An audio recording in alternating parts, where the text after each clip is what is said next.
నమస్తే. Welcome to I news. నేను బ్రహ్మిణి. ఒక సామాన్య వ్యక్తి రియల్ ఎస్టేట్‌లో ఇన్వెస్ట్‌మెంట్ చేయాలంటే, మంచి ఫ్లాట్ కొనాలి అంటే మంచి ఫ్లాటా? లేకుంటే నకిలీ ఫ్లాటా అని ఎలా గుర్తించాలి? రియల్ ఎస్టేట్‌లో జరుగుతున్న మోసాలు ఎలా గుర్తించాలి? అలాగే సిటీలో ఉన్నటువంటి ఏ ఏరియాలో మనం ఇన్వెస్ట్ చేస్తే బెస్ట్ రిటర్న్స్ వస్తాయి? వీటన్నిటికి డౌట్స్‌ని క్లారిఫై చేయడానికి మనతో పాటు ఉన్నారు ప్రముఖ శ్రీ కుష వెంచర్స్ చైర్మన్ శ్రీ ప్రసన్న కుమార్ బల్లిపాక గారు ఉన్నారు. వారితో మాట్లాడి మరిన్ని డౌట్స్ కూడా క్లారిఫై చేసుకుందాం. అలాగే అంతకంటే ముందు వారికి ఈ ఇయర్‌లో 3 అవార్డ్స్‌ని సొంతం చేసుకోవడం జరిగింది. ఒకటి best premium plot development company in Telangana, iconic real estate brand of the year 2026, అలాగే most trusted real estate company Telangana. ఈ 3 అవార్డుని సొంతం చేసుకోవడం జరిగింది. సో వారితో మాట్లాడి మరిన్ని విషయాలు తెలుసుకుందాం. ప్రసన్న కుమార్ గారు నమస్కారం. నమస్తే. హలో అండి. నమస్తే. ముందుగా కంగ్రాచ్యులేషన్స్ సార్. థాంక్ యూ అండి. Thank you 3 so much. అవార్డ్స్‌ని సొంతం చేసుకున్నారు. థాంక్ యూ అండి. Thank you so sir much. ముందుగా చెప్పండి. ఒక సామాన్య వ్యక్తి ఒక మంచి ఫ్లాట్‌ని కొనాలి అనుకుంటే ఫేక్ ఫ్లాట్స్ కూడా ఉంటూ ఉంటాయి. ఎ అంటే ఎలా గుర్తించాలి? ఎలా ఐడెంటిఫై చేయాలంటారు? అంటే ఫేకు, రియలు అంటూ ఉండదండి. యాక్చువల్లీ ఏంటంటే ఇక్కడ డాక్యుమెంట్స్ లెవెల్‌లో ఏదైతే ప్రాపర్‌గా ఎప్పుడైతే చూసుకోమో మనము, చాలామంది ఏం చేస్తున్నారంటే ఒక ల్యాండ్ కొనే ముందు అది ఫేకు, రియలు అని ఎలా గుర్తించాలని మీరు అడిగారు నన్ను. యెస్. అవును. సో ఫస్ట్ ఏంటంటే ల్యాండ్‌లో చూసుకోవాల్సింది హ్మ్. డాక్యుమెంటేషన్. ఓకే. డాక్యుమెంటేషన్ కొన్ని సార్లు ఈసీలో కొన్ని కొన్ని తప్పులుంటాయి. దాంట్లో ఈసీ ఈసీలో ఒక్కటి తీస్తే సరిపోతుందంటారా? ఈసీ కాదండి. హ్మ్. ఈసీ చెక్ చేసుకోవాలి. పహానీలు చెక్ చేసుకోవాలి. 1954 నుంచి. అంత అవసరం లేకపోయినా హ్మ్. 1996 నుంచి ఓకే. చూసుకోవచ్చు. 30 ఇయర్స్ ముందు నుంచి చూసుకుంటే చాలు. ఓకే. ఎందుకంటే చాలా మంది తప్పిదాలు చేస్తుంటారు. హ్మ్. అది ఎలాంటి తప్పిదాలంటే ఉదాహరణకి కొంతమంది ఒకరు ఒక ఫ్లాట్ కొనాలి అంటే హ్మ్. వెళ్ళేసి చూసేసుకొని హ్మ్. ఇప్పుడున్న ప్రెజెంట్ ఏదైతే డాక్యుమెంటేషన్ ఉందో అది చూసేసుకొని కొంటూ ఉంటారు. అవును. At the same time EC చెక్ చేసుకోవడం కొంతమందికి రాకపోవచ్చు. హ్మ్. సో తెలియకపోవచ్చు కూడా. ఆ! అదే. హ్మ్. నేనేమంటానంటే ఫస్ట్ ఈసీ చెక్ చేసుకుంటే కొన్ని సార్లు లోన్స్ ఉంటాయి. ఓకే. బ్యాంక్‌లో లోన్స్ ఉంటాయి. హ్మ్. కొన్ని సార్లు కోర్ట్ కేసులుంటాయి. హ్మ్. కొన్ని సార్లు ఇంకొకటి ఉండొచ్చు. అంటే ఎటువంటి లిటిగేషన్స్ ఉన్నా దాంట్లో బయటపడుతుందంటారా? అవునండి. అవును. ఓకే. ఈసీలో వస్తది. అట్ ది హ్మ్. సేమ్ టైమ్ మనం లీగల్ ఏదైతే వెరిఫికేషన్ ఉంటదో హ్మ్. లీగల్ టీమ్‌ని సంప్రదించి మనం అన్నీ చేసుకోగలిగితే హ్మ్. సో ఈజీగా ఉంటుంది. అప్పుడు అది ఫ్లాట్ మంచిదా? కాదా? అని తెలుసుకోవచ్చు. ఓకే. అంటే ఒకటికి 2 సార్లు లీగల్ అడ్వైస్ కూడా తీసుకుంటే బెటర్. అవునండి. అవును. ఒకటికి సెకండ్ 2 ఒపీనియన్‌గా. సార్లు హ్మ్. మళ్ళీ చెక్ చేసుకొని మనము ఆన్‌లైన్‌లో చెక్ చేసి ఇప్పుడు ఆన్‌లైన్ వచ్చింది కదా! అవును. సో, కాబట్టి ఆన్‌లైన్‌లో చెక్ చేసుకొని దాని తర్వాత లీగల్ ఒపీనియన్‌కి దాన్ని తీసుకెళ్తే డాక్యుమెంట్స్ ఈ పహానీలు ఇవన్నీ చెక్ చేసుకోగలిగితే చాలా చాలా బెటర్. ఓకే. అలాగే రియల్ ఎస్టేట్‌కి సంబంధించి మాట్లాడుకోవాలంటే, ఒక ఫ్యూచర్‌లో గనక బెస్ట్ ఇన్వెస్ట్‌మెంట్ అవ్వాలి. ఫ్లాట్ కొన్నా, లేకుంటే అపార్ట్‌మెంట్ కొన్నా, ఏమైనా సరే జరగాలి అంటే గనక ఓఆర్ఆర్‌కి సంబంధించి అక్కడ కొనాలంటారా? లేకుంటే సిటీలో మనకు అన్ని ప్లేసెస్ దగ్గర ఉంటే కొనాలంటారా? అంటే ఎటు కొనాలంటారు? ఎటు ఇన్వెస్ట్‌మెంట్ సో, చేయాలి? నేనేమంటానంటే అండి 2000 ముందు మనకి ఇన్నర్ రింగ్ రోడ్ ఉండేది హైదరాబాద్‌లో. హైదరాబాద్ వరకు ఉండేదది. దాని తర్వాత ఏమైందంటే ఇన్నర్ రింగ్ రోడ్ కాస్త ఎక్స్‌పెన్స్ పెరుగుతూ వచ్చింది. అక్కడ ఏమైందంటే సిటీ పెరుగుతూ వచ్చింది. దానివల్ల ఏమైందంటే ఇప్పుడు ఎయిర్‌పోర్ట్‌కెళ్ళేవాళ్ళు ఇన్నర్ రింగ్ రోడ్ ద్వారా వెళ్ళేవాళ్ళు ఒకప్పుడు. దానివల్ల ఈ సిటీ ఎక్స్‌పెన్షన్ ఏవైతే అయిందో, ఈ నగరం ఎప్పుడైతే అభివృద్ధి చెందిందో పాపులేషన్ పెరిగిపోయింది. పాపులేషన్ పెరిగిపోవడం వల్ల ఈ ఎయిర్‌పోర్ట్‌కెళ్ళాల్సిన వాళ్ళు ఎవరైతే ఉన్న ఇన్నర్ రింగ్ రోడ్‌లో వెళ్ళేటప్పుడు చాలా ఇబ్బందులు ఎదుర్కొనేవాళ్ళు. ఇప్పుడేమైందంటే ఔటర్ రింగ్ రోడ్ ఎసారు. ఈ ఔటర్ రింగ్ రోడ్ చుట్టుపక్కల చాలా డెవలప్‌మెంట్స్ వచ్చేసాయి. అటు ఔటర్ రింగ్ రోడ్ వరకు 2010 వరకు ఏమైందంటే మంచిగా డెవలప్‌మెంట్స్ వచ్చాయి. దాని తర్వాత ఇప్పుడేమైంది ఔటర్ రింగ్ రోడ్ కూడా డెవలప్‌మెంట్ మొత్తం అయిపోయి ఇప్పుడు పాపులేషన్ మొత్తం పెరిగిపోయింది. ఇప్పుడేం చేస్తున్నారంటే ట్రిపుల్ ఆర్ అంటే రీజనల్ రింగ్ రోడ్. అంటే చాలామంది ఏం చేస్తున్నారంటే సిటీలో కొనాలా? ఔటర్ రింగ్ రోడ్ మీద కొనాలా? లేదంటే రీజనల్ రింగ్ రోడ్ మీద కొనాలా? ఒక ఒక సందేహంలో ఉంటారు. నేనేమంటానంటే ఎక్కడైనా కొనొచ్చు. వాళ్ళ బడ్జెట్‌ని బట్టి. ఉదాహరణకి ఇక్కడ 1,00,000 పైనుంటది గజం. మన సిటీలో కొనుక్కుంటే. అదే వాళ్ళ బడ్జెట్‌ని బట్టి వాళ్ళు ఒకవేళ ఇల్లు కట్టుకోవాలనుకుంటున్నారా? ఇన్వెస్ట్‌మెంట్ చేయాలనుకుంటున్నారా? లేకపోతే 2, 3 ఇయర్స్‌లో ఇల్లు కట్టుకోవాలనుకుంటున్నారా? ఒక క్లారిటీ ఉండాలి. క్లారిటీ ఉంటే కాన్ఫిడెంట్ ఒస్తది. కాన్ఫిడెంట్ ఒస్తే మంచి ఫ్లాట్ కొనుక్కోవచ్చు. ఈ కాన్ఫిడెంట్, క్లారిటీ లేకపోవడం వల్ల ప్రజలేం జేస్తున్నారంటే ఎక్కడ పడితే అక్కడ తీసేసుకుంటున్నారు. ఉదాహరణకి సిటీకి దగ్గరలో కొన్ని కొన్ని ఫ్లాట్లుంటాయి. కొన్ని ల్యాండ్స్ ఉంటాయి. అక్కడ కొంతమంది తీసుకోవచ్చు. కానీ 111 జీవో ఉంటుంది. కన్జర్వేటివ్ జోన్ ఉంటుంది. డైరెక్ట్‌గా ఇంకొక నార్మల్‌గా ఈ ఈ ఏదైతే ఈ లిటిగేషన్స్ కొన్ని ల్యాండ్స్ ఉంటాయి. ఇవన్నీ చూసుకోకుండా కొనడం వల్ల ఏమవుతుందంటే వాళ్ళు పెట్టిన డబ్బులేవైతే ఉన్నాయో వృధా అవుతున్నాయి. నేనేమంటానంటే వాళ్ళ వాళ్ళ ఏదైతే వాళ్ళ బడ్జెట్‌కి తగినట్టుగా ఇన్వెస్ట్‌మెంట్ చేద్దామనుకుంటున్నారా? లేదా ఇల్లు కట్టుకోవాలనుకుంటున్నారా? అసలేం చేద్దామనుకుంటున్నారు? దాన్ని బట్టి ఏరియాని బట్టి ట్రిపుల్ ఆర్‌కి ఎంత ఓఆర్ఆర్‌కి ఎంత దూరంలో కొంటున్నాం. అంటే ఔటర్ రింగ్ రోడ్‌కి ఉదాహరణకి ఎయిర్‌పోర్ట్‌కి దగ్గరలో కొంటున్నామా? ఎయిర్‌పోర్ట్‌కి దూరంగా కొంటున్నామా? లేకపోతే ట్రిపుల్ ఆర్‌కి దగ్గరలో కొంటున్నామా? ఇవన్నీ చూసుకోవాలి. చూసుకొని కొంటే చాలా బడ్జెట్, చాలా బెటర్. ప్లానింగ్ ఇవన్నీ చాలా చాలా ఇంపార్టెంట్. ఇంపార్టెంట్. చాలా ఓకే. ఇంపార్టెంట్. ఏ ఏరియాలో కొంటే మంచిదంటారు? సిటీకి చాలా మంది సౌత్ సైడ్, వెస్ట్ అవును. సైడ్, ఈస్ట్, నార్త్ అని చెప్తూ ఉంటారు. ఇక్కడ హైదరాబాద్‌కి సౌత్, ఈస్ట్, నార్త్ ఏం లేదు. మొత్తం డెవలప్డ్ ఏరియాస్. నేనేమంటానంటే డెవలప్‌మెంట్స్ ఎక్కడైతే ఇంకా ఎక్కువగుంటాయో, ఎప్పుడైతే జరుగుతూ ఉంటాయో, అక్కడ తీసుకోగలిగితే చాలా బెటర్. ఎందుకంటే ఇప్పుడు మీరన్నట్టు సౌతు, నార్తు, ఈస్టు ఇలా అడుగుతుంటారు చాలామంది. నేనేమంటానంటే ముంబై హైవేలో తీసుకున్నా బెటర్. బెంగుళూరు హైవే తీసుకున్నా బెటర్. శ్రీశైలం హైవే తీసుకున్నా చాలా బెటర్. ఇది కూడా ఎట్లా తీసుకోవాలంటే, మన ఔటర్ రింగ్ రోడ్‌కి దగ్గరగా తీసుకోవాలి. అంటే దాదాపు ఒక 20, 30 కిలోమీటర్స్‌లో తీసుకుంటే చాలా చాలా బెటర్ ఇంకా. ఇప్పుడు శ్రీశైలం హైవే ఉంది. శ్రీశైలం హైవేకి కొన్ని డెవలప్‌మెంట్స్ ఉన్నాయి. ఇప్పుడు ఎయిర్‌పోర్ట్ దగ్గరొస్తది. వరల్డ్ ట్రేడ్ సెంటర్ ఉంది. ఫ్యాబ్ సిటీ ఉంది. హార్డ్‌వేర్ పార్క్ ఉంది. దాని తర్వాత ఇంకొంచెం ముందుకెళ్తే ఫ్యూచర్ సిటీ ఉంది. ఫోక్స్‌కాన్ ఉంది. అమెజాన్ డేటా సెంటర్ ఉంది. ఇవన్నీ శ్రీశైలం హైవేకి ఒక మంచి అభివృద్ధి చెందిన ప్రాంతాలు. అట్ ది సేమ్ టైమ్ దానికి దగ్గరగా తీసుకుంటే, ఈరోజు 10,000కి కొన్నవాళ్ళు రేపు 30,000 అవ్వచ్చు, 40,000 అవ్వచ్చు. చాలా తొందరగా మంచి హై రిటర్న్స్ ఒస్తాయి. కాబట్టి నేననేది ముంబై హైవే అయినా సరే, బెంగుళూరు హైవే అయినా సరే, లేకపోతే శ్రీశైలం హైవే అయినా సరే, ఈ మూడిట్లో కొనుక్కోవచ్చు. No problem. ఎటువంటి ప్రాబ్లమ్ లేదు. బట్ ఏందంటే, మనం ఔటర్ రింగ్ రోడ్‌కి దగ్గరగా తీసుకుంటున్నామా? ఊరికి దగ్గరగా తీసుకుంటున్నామా? లేకపోతే హైవేకి ఎంత దూరంలో తీసుకుంటున్నాం? ఇవన్నీ క్లారిటీ పెట్టుకొని దాని తర్వాత తీసుకుంటే చాలా బెటర్. ఓకే. మన వెంచర్స్ ఎక్కడున్నాయంటారు? మన వెంచర్ శ్రీశైలం హైవే అండి. హ్మ్. శ్రీశైలం హైవేలో ఒక హ్మ్. హెచ్ఎండిఏ వెంచర్ లాంచ్ చేయబోతున్నాం. 3 వెంచర్ లాంచింగ్‌కి రెడీగున్నాయి. దాని తర్వాత ఒకటి ఫార్మ్ ల్యాండ్ ఇప్పుడు నడుస్తుంది. ఓకే. ఫీచర్ సిటీకి దగ్గరలో. హ్మ్. అంటే ఎయిర్‌పోర్ట్‌కి ఒక 22 కిలోమీటర్స్‌లో హ్మ్. మన ఫార్మ్ ల్యాండ్ ఉంది. ఓకే. నాలా కన్వర్షన్ చేసి ఇస్తున్నాం దాన్ని. ఓకే. అంటే ఫార్మ్‌లా అంటే చాలా మంది మోసాలు అట్లా జరుగుతూ ఉంటాయి కదా! మరి ఫార్మ్ ల్యాండ్స్‌కి సంబంధించి మీరేం యాక్చువల్లీ చెప్తారు? నేను చాలా ఇంటర్వ్యూస్‌లో ఫార్మ్ ల్యాండ్ తీసుకోకండి. ఫార్మ్ ల్యాండ్ చాలా మోసాలు జరుగుతుంది. నేనే చెప్పాను. ఎందుకు చెప్పాను అంటే, జరుగుతున్నాయి గాబట్టి. మోసాలు జరుగుతున్నాయి గాబట్టి రియాలిటీ జెప్పాను. ఎందుకంటే, నేను గ్రౌండ్ లెవెల్‌లో చూసాను. నేను ఒకప్పుడు మార్కెటింగ్ డైరెక్టర్‌గా వర్క్ చేసినప్పుడు, ఒక ఫార్మ్ ల్యాండ్ కంపెనీకి ఒక మార్కెటింగ్ డైరెక్టర్‌గా వర్క్ చేశాను నేను.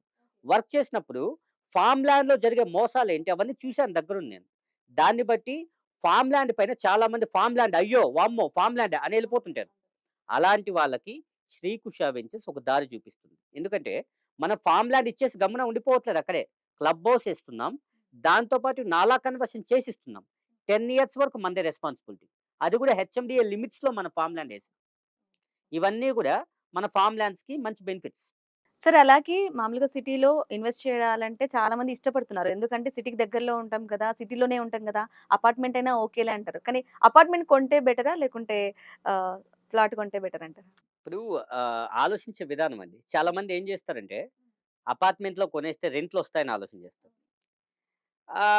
చాలా కొంతమంది ఏం జేస్తారంటే, చాలా వరకు ఆలోచన జేసేది జాబ్ జేసేవాళ్ళు, లేకపోతే ఏదైనా కమిట్మెంట్స్ ఉన్నవాళ్ళు, మేము అపార్ట్మెంట్స్ తీసుకుంటాము. దాంట్లో ఒక ఫ్లాట్ తీసేసుకుంటే రెంట్ వస్తూ ఉంటుంది. మనం ముందుకెళ్ళొచ్చు అనుకుంటుంటారు. కానీ రియాలిటీ విషయానికొస్తే, అప్రిషియేషన్ ఏదైతే ఉందో, రాను రాను ఫ్లాట్స్‌లో తగ్గిపోతూ వస్తుంది.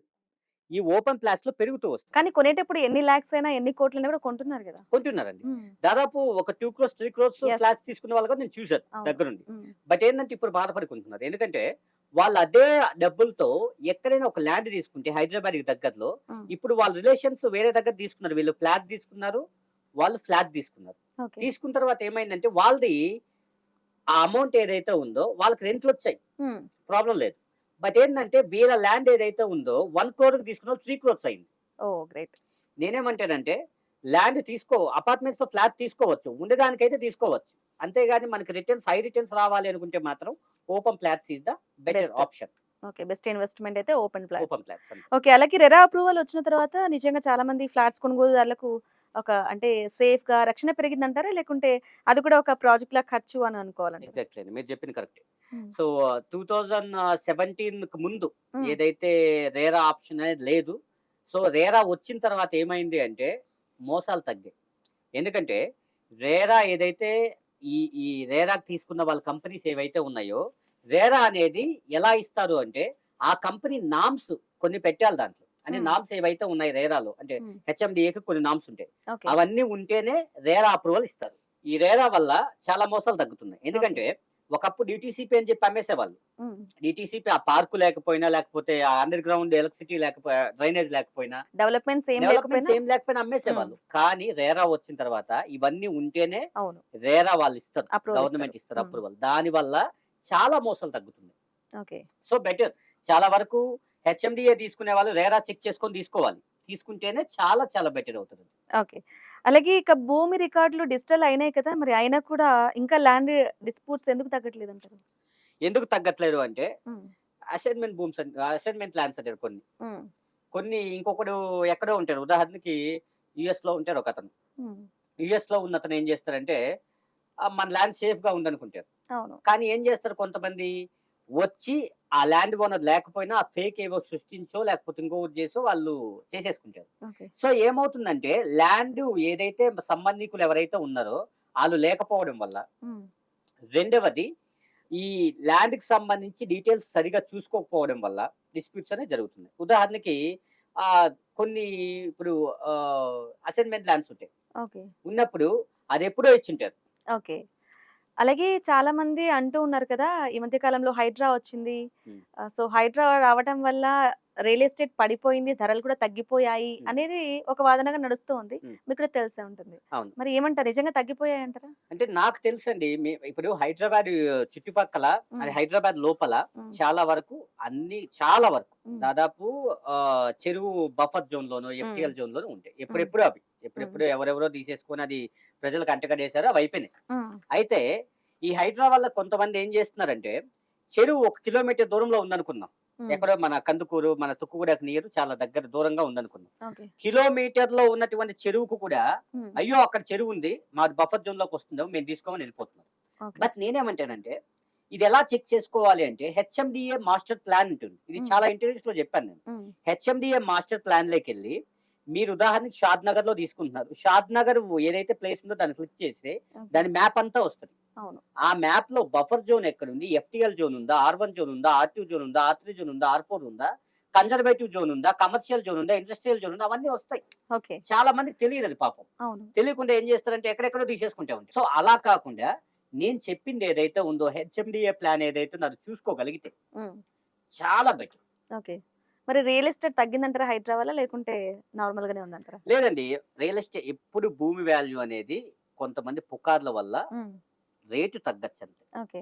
ఆ భూమి ఇప్పుడు రేటు తగ్గింది కాబట్టి ఇప్పుడు కొనుక్కుంటేనే చాలా చాలా బెటర్. హ్మ్. చాలా మందికి తెలియని విషయం ఏంటంటే రేటు ఒకవేళ ఇప్పుడు ఉదాహరణకి ఇప్పుడు తగ్గింది గదా! హ్మ్. ఇంకొంచెం తగ్గుతుందేమో, ఇంకొంచెం తగ్గుతుందేమో అవును. అనుకుంటూ ఉంటారు. హోల్డ్ చేస్తూ ఉంటారు అలానే. అలా గాదు. హ్మ్. వాళ్ళకి ఎప్పుడైతే ఈ అపోహలొస్తాయో, ల్యాండ్ అక్కడనే ఉంటది. ఎక్కడికి పోదు. ల్యాండ్ ఎక్కడికైనా ఎళ్ళిపోయేది ఉంటే ఒకవేళ కార్ ఏదైనా కొనుక్కున్నామండి.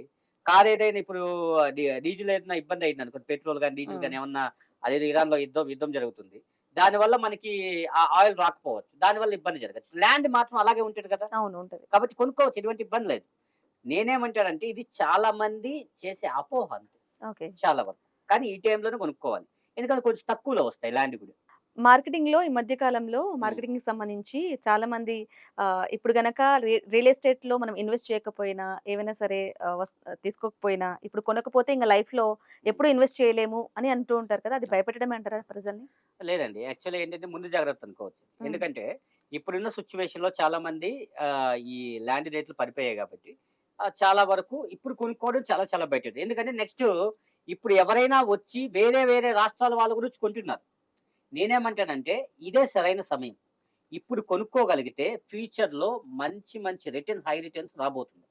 ఓకే. వస్తాయి కూడా. హ్మ్. కాబట్టి ఇప్పుడు మంచి సమయం కాబట్టి ఈ మార్కెటింగ్ వాళ్ళు తొందరపడి చెప్తున్నారు అలా కాదు గానీ, ఇది మన మంచి కోసమే చెప్తున్నారు అనుకోవచ్చు కదా!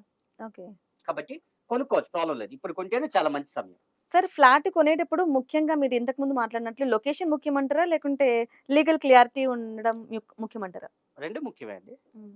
ఇప్పుడు, లొకేషన్ ఇంపార్టెంటే. లీగల్ క్లారిటీ కూడా ముఖ్యమే. ఇప్పుడు మనం అన్నం హ్మ్. పెట్టుకుందాం. హ్మ్. సాంబార్ ఉంటేనే ఏదో ఒక కర్రీ ఉంటేనే కదా తినగలం. హ్మ్. 2 ఉంటేనే హై రిటర్న్స్ వస్తాయి. ఉదాహరణకి మనకి ఒక ల్యాండ్ ఉందండి. హ్మ్. ఒక ల్యాండ్ డాక్యుమెంట్ చాలా అద్భుతంగా ఉంది. హ్మ్. చాలా బావుంది. హ్మ్.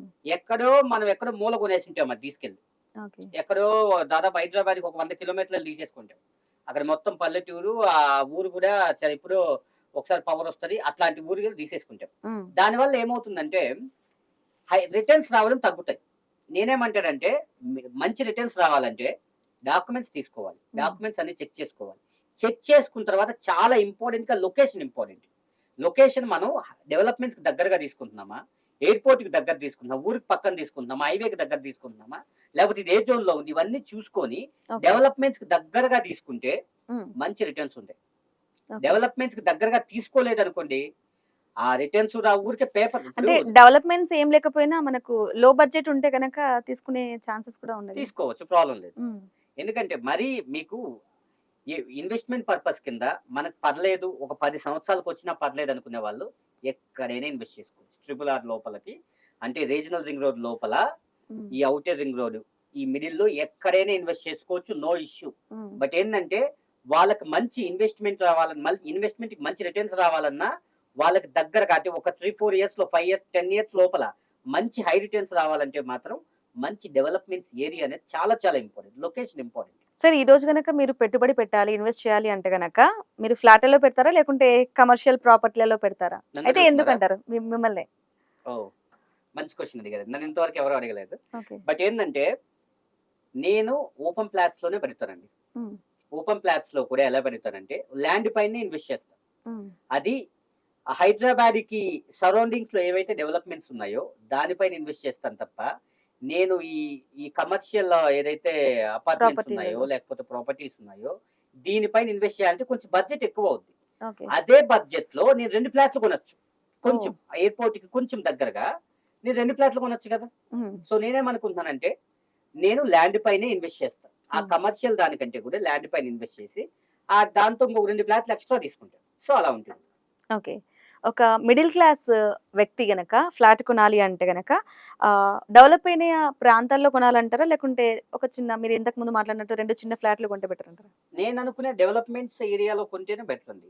ఓకే. ఆహ్, డెవలప్‌మెంట్ అయిన ఏరియాలోనే ఒక ఫ్లాట్ కొన్నా బెటరే. అంతే కదా! ఇప్పుడు హ్మ్. డెవలప్‌మెంట్ అయిన ఏరియా ఏదైతే ఉందో ఇంతకుముందు హ్మ్. మీరు నేనేం చెప్పానంటే, హ్మ్. ఈ కమర్షియల్ ప్రాపర్టీస్ అంటే బిల్డింగ్‌కి సంబంధించి నేను చెప్పా. హ్మ్. బిల్డింగ్‌కి సంబంధించి చెప్పాను నేను. ఓకే. సో, మీరడిగిందేంటంటే ఇప్పుడు హ్మ్. ఒక మిడిల్ క్లాస్ పర్సను హ్మ్. డెవలప్‌మెంట్స్ ఏరియాలో కొనాలా? లేకపోతే ఇంకెక్కడైనా కొనొచ్చా హ్మ్. అని మీరడిగారు. హ్మ్. నేననుకునే విధం ఏంటంటే, ఒక ప్రతి మిడిల్ క్లాస్ పర్సన్ ఏమనుకుంటారు అంటే, హ్మ్. మనం పెట్టిన ప్రతి రూపాయికి రూ. 2 రావాలని ఆశిస్తారు. అవును. అంతే. సో, అలా రావాలి అంటే డెవలప్‌మెంట్ అయిన ఏరియాలో మనం ఇన్వెస్ట్ చేస్తేనే చాలా బెటర్. అయితే సార్ గ్రామాల మధ్యలో గూడా కొంచెం వ్యవసాయ భూములుంటాయి కదా! వాటిని భవిష్యత్తులో సిటీ ప్లాట్‌ల కంటే కూడా ఎక్కువగా రేట్‌లొస్తున్నాయనేది వినిపిస్తుంది. మరి అవును. ఎంతవరకు నిజమంటారు? నిజమండి. ఎగ్జాక్ట్‌లీగా. ఓకే. ఎందుకంటే చాలా మంది ఏం చేస్తున్నారంటే అవే పెరుగుతున్నాయా? పెరుగుతుంది. ఎందుకంటే నేను ల్యాండ్స్ అక్కడే కదా మనం హ్మ్. తీసుకుంటాము రైతుల దగ్గర నుంచి. హ్మ్. సో, రైతులు ఇప్పుడేం జేస్తున్నారంటే, వాళ్ళు ఏదైతే ల్యాండ్స్ ఉన్నాయో వాళ్ళవందరివి కూడా మంచి రేట్స్ ఒచ్చాయి.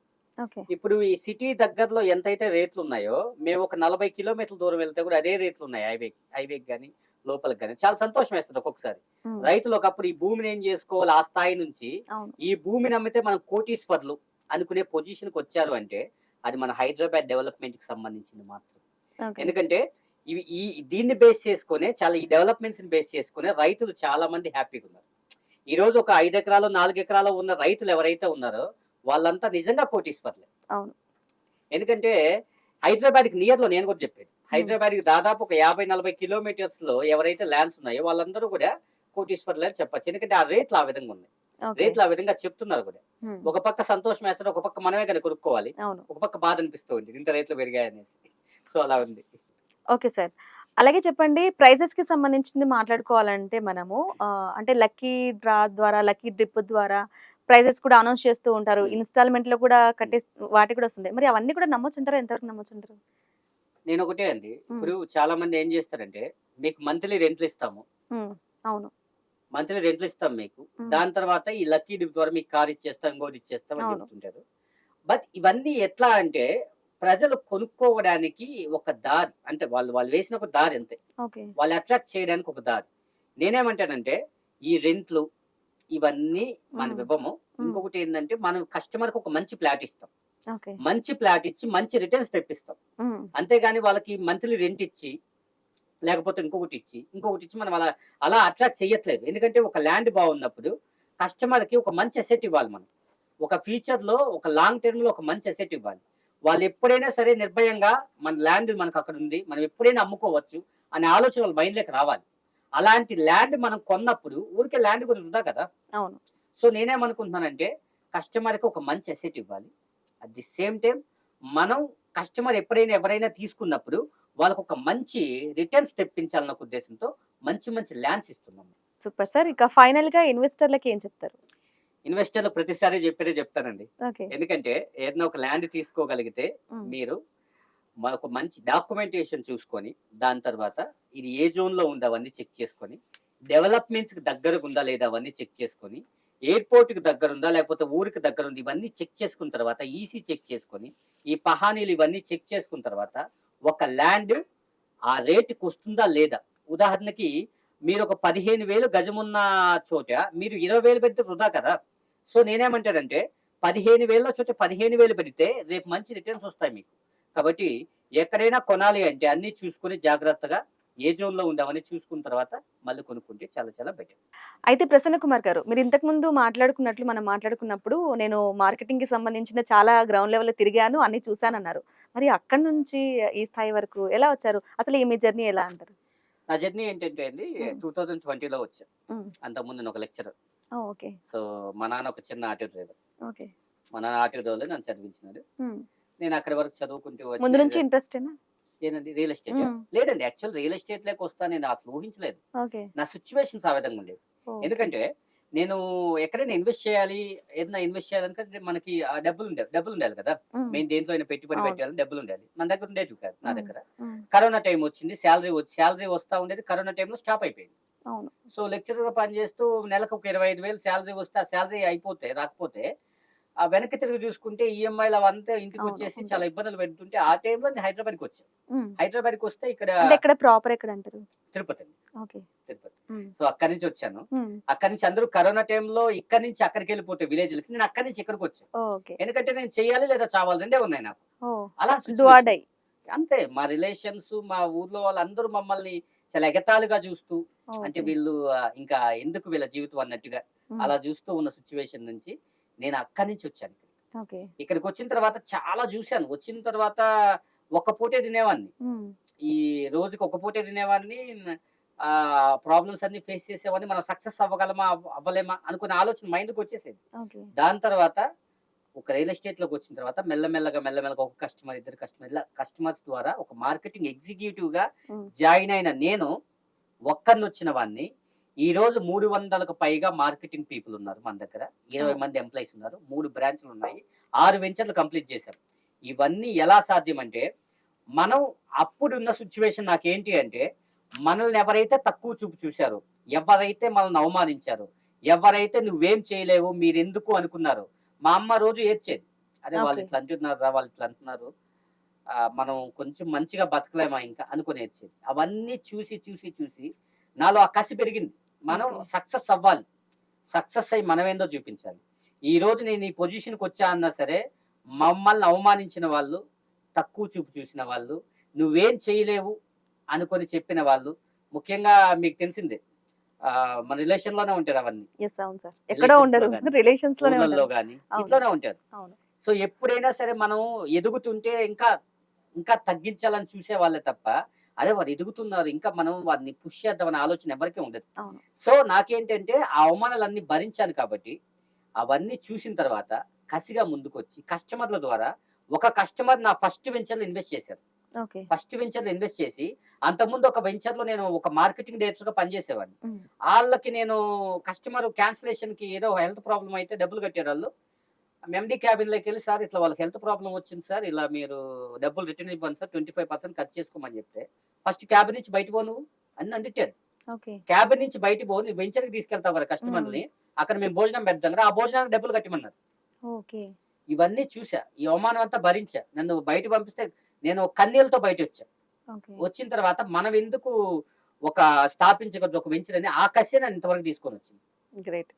సో, నేను ఇంతవరకు వచ్చానంటే ఫస్ట్ నా విమర్శకులు, అవమానించిన వాళ్ళు, సో, నువ్వేం చేయలేవు అనుకున్న వాళ్ళు, వాళ్ళంతా నాకు వాళ్ళ మాటలే నాకు సపోర్ట్ నిజంగా చెప్పాలంటే మోటివేషన్. అవేం లేకపోతే ఉండదు గదా! సో, లైఫ్ అంటే ఇంక అన్నీ ఉండాలి. ఉంటేనే ఇప్పుడు ఎవరు ఏమనకపోతే నీ పొజిషన్‌కి యెస్. వచ్చేవాడిని కాదు. మిక్స్డ్ ఎమోషన్స్ ఉండాలి. ఖచ్చితంగా. సో, హ్మ్. అందుకనే అవన్నీ చూసుకుంటూ ముందుకొచ్చాను. ఈరోజు 3 బ్రాంచ్‌లు పెట్టినా సరే, 6 వెంచర్‌లు కంప్లీట్ చేశామన్నా సరే, అన్నీ వాళ్ళ చలవే. కాబట్టి ఆళ్ళే లేకపోతే నేను లేను mainly. Okay. Super. Super sir. Great అసలు మీరు చాలా inspiring story. Most inspiring story అని చెప్పుకోవచ్చు మీరు. యాక్చువల్లీ స్టోరీ చాలా ఉంది. బట్ హ్మ్. ఏందంటే మనకి ఒక ఎపిసోడ్ సరిపోదు. ఓకే. Next time yeah! చేసుకున్నప్పుడు డెఫినైట్‌లీ. మనం మాట్లాడుకుందాం. Okay. Right. Thank you Prasanna Kumar గారు. రియల్ ఎస్టేట్‌కి సంబంధించి చాలా జాగ్రత్తలు, అలాగే డౌట్స్ కూడా చాలా వరకు క్లారిఫై చేసినందుకు thank you so much. Thank you so much. Thank you. So చూసారు కదండీ! ఇది వాల్టి రియల్ ఎస్టేట్‌కి సంబంధించి జాగ్రత్తలు, అలాగే డౌట్స్ అన్నీ కూడా క్లారిటీ అయినాయని అనుకుంటున్నాను. ఇది వాల్టి కార్యక్రమం. నమస్తే.